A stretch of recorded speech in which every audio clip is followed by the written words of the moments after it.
নমস্কার বন্ধুরা, একটি গুরুত্বপূর্ণ খবরে চোখ রাখব। 26,000 চাকরি বাতিলের মামলা কি হবে আগামী বৃহস্পতিবার অর্থাৎ 19 ডিসেম্বর কি 26,000 চাকরি বাতিল হয়ে যাবে?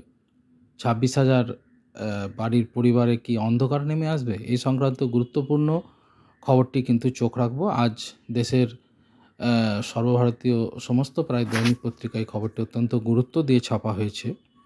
তো আমি এই সংক্রান্ত খবরটি একটু সংক্ষেপে আপনাদের জানাতে চাইছি।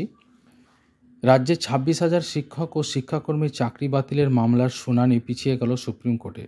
আগামী বৃহস্পতিবার এই সংক্রান্ত শুনানি হবে।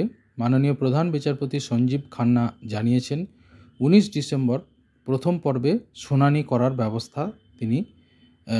করার নির্দেশ তিনি দিয়েছেন।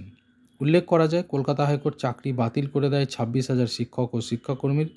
সেই মামলা পৌঁছয় দেশের শীর্ষ আদালতে, কিন্তু সময়ের অভাবে বারে বারে পিছিয়ে যাচ্ছে সেই শুনানি। এখনও সুপ্রিম কোর্টে ঝুলে রয়েছে স্কুল সার্ভিস কমিশনের 26,000 চাকরি বাতিল মামলা। আগে বেশ কয়েকবার সময়ের অভাবে এই মামলার শুনানি করা যায়নি, যার জন্য বিলম্ব হচ্ছে। সুপ্রিম কোর্টে এসএসসির 26,000 চাকরি বাতিল মামলার শুনানি হওয়ার কথা ছিল বৃহস্পতিবার। এর বদলে শুনানি হবে আগামী বৃহস্পতিবার অর্থাৎ 19 ডিসেম্বর।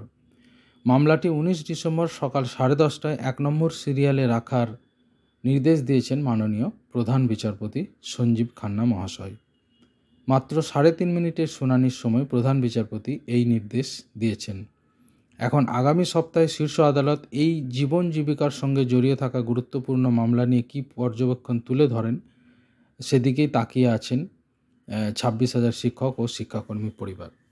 অবশ্যই এই সমস্ত শিক্ষকদের অনুরাগীরাও তারাও কিন্তু ওই দিন তাকিয়ে থাকবেন কি হয় জানার জন্য, অর্থাৎ 19 ডিসেম্বর।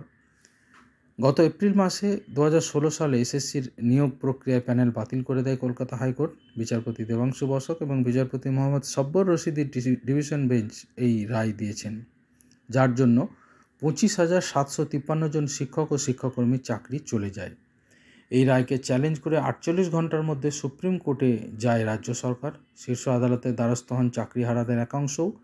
বৃহস্পতিবার এই মামলার শুনানি হওয়ার কথা থাকলেও প্রধান বিচারপতির বেঞ্চ জানান, পরবর্তী শুনানিতে মামলার সঙ্গে যুক্ত সকল পক্ষকে উপস্থিত থেকে তাদের বক্তব্য জানাতে হবে এবং সেদিনই তিনি শুনানি করবেন। মামলা সম্পর্কে প্রধান বিচারপতি দুটি সুস্পষ্ট কথা বলেছেন, সেইগুলো উল্লেখ করা ভীষণ প্রয়োজন। দুটি সুস্পষ্ট কথা তিনি কিন্তু জানিয়েছেন। এক, তিনি বলেছেন যে অহেতুক বিষয়টি নিয়ে জটিলতা বৃদ্ধি করবেন না। এটা কিন্তু মাননীয় প্রধান বিচারপতি সুস্পষ্টভাবে জানিয়ে দিয়েছেন। দ্বিতীয় বলেছেন, পুরো নিয়োগ প্রক্রিয়া বাতিল করা হবে নাকি বেআইনিভাবে চাকরি পাওয়া প্রার্থীদের বাছাই করে বাতিল করা হবে, এই দুটি মূল বিষয় বিবেচনা করবে আদালত। তো এই জায়গাটি খুব গুরুত্বপূর্ণ। পুরো নিয়োগ প্রক্রিয়া বাতিল করা হবে নাকি বেআইনিভাবে চাকরি পাওয়া প্রার্থীদের বাছাই করে বাতিল করা হবে, এই দুটি মূল বিষয় বিবেচনা করবে আদালত। তো আপনারা বুঝতেই পারছেন এটি অত্যন্ত গুরুত্বপূর্ণ মামলার খবর। তো আগামী বৃহস্পতিবারই বলা যায় যে এটার নিষ্পত্তি হয়ে যেতে পারে, বা অন্তত বিরাট কোনো অবজারভেশন উঠে আসবে। তো তখন জানা যাবে যে 26,000 যে ছেলে মেয়ে তাদের যারা চাকরি করছেন তাদের চাকরি থাকবে কি চাকরি যাবে, সেটি কিন্তু সেদিনই জানা যাবে। এটি অত্যন্ত গুরুত্ব দিয়ে আজকে ম্যাক্সিমাম পত্রপত্রিকা প্রকাশিত হয়েছে। তো এটি অত্যন্ত গুরুত্বপূর্ণ আপডেট বলে আপনাদের সামনে তুলে ধরলাম।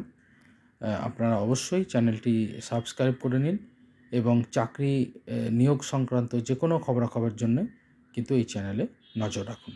ধন্যবাদ।